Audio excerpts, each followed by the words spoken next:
कई बार लोगों को हमेशा अपने भाग्य को कोसते हुए देखते हैं। क्या हम अपने भाग्य को बदल सकते हैं, जानेंगे इस वीडियो में। लेकिन उससे पहले आप सभी से एक निवेदन है कि आप चैनल को सब्सक्राइब कर लें और बेल आइकन जरूर प्रेस कर लें, ताकि हमारे आने वाले सारे वीडियोस आप तक पहुंचते रहें और आपके मन और मस्तिष्क में एक नई ऊर्जा का संचार करते रहें। दोस्तों, एक छोटी सी कहानी है। एक नदी के किनारे दो राज्य थे। दोनों राज्य के राजाओं की आपस में नहीं बनती थी। छोटी छोटी चीजों को लेकर दोनों विवाद किया करते थे।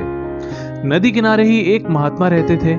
दोनों राजा उनका बहुत आदर करते थे और उनकी सभी बात मानते थे। एक समय दोनों राजाओं को लगा कि बिना युद्ध के काम नहीं चलने वाला, तो दोनों राजा बारी बारी से महात्मा के पास गए।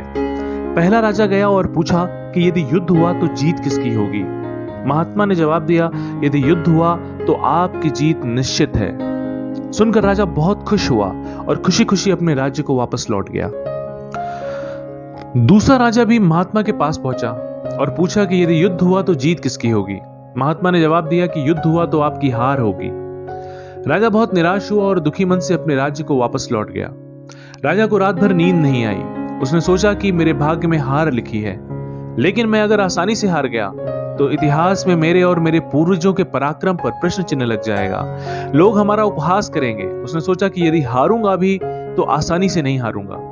उसने युद्ध की तैयारी शुरू कर दी और अपने दल बल के साथ पहले राजा के राज्य पर आक्रमण कर दिया। पहला राजा भोग विलासिता में खोया हुआ था, क्योंकि वह आश्वस्त था कि जीत उसी की होगी। उसने युद्ध की कोई भी तैयारी शुरू नहीं की थी, इसलिए जीत दूसरे राजा की हुई, क्योंकि दूसरे राजा ने अपने कर्म से अपने भाग्य को बदल दिया था। हम सभी अपने भाग्य को अपने कर्मों से बदल सकते हैं। यदि सफलता की फसल काटनी है तो अच्छे कर्म के बीज बोने होंगे। तुलसीदास जी ने रामचरितमानस में लिखा है कि कर्म प्रधान विश्व रचि राखा, जो जस करहि सो तस फल चाखा। जैसा कर्म करेंगे वैसा ही फल मिलेगा। तो कर्म से अपने जीवन को महान बनाने की ठान लीजिए। कार्यों को कभी कल पर ना छोड़ें। आलस्य के स्थान पर अपने जीवन में कर्म को महत्व दें। आपका पुरुषार्थ ही आपको आपके लक्ष्य तक पहुंचाएगा। ऐसी चीजें जो आपको कमजोर बनाती हैं, वो जहर के समान है, उन्हें त्याग दीजिए।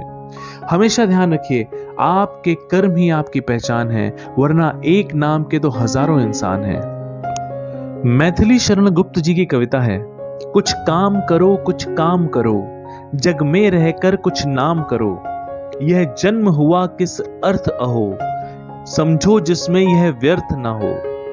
कुछ तो उपयुक्त करो तन को, नर हो ना निराश करो मन को। संभलो कि सुयोग न जाए चला, कब व्यर्थ हुआ सदुपाय भला। समझो जग को ना निरा सपना, पथ आप प्रशस्त करो अपना। अखिलेश्वर हैं अविलंबन को, नर हो ना निराश करो मन को, नर हो ना निराश करो मन को। उम्मीद करता हूं कि वीडियो आपको पसंद आया होगा। धन्यवाद।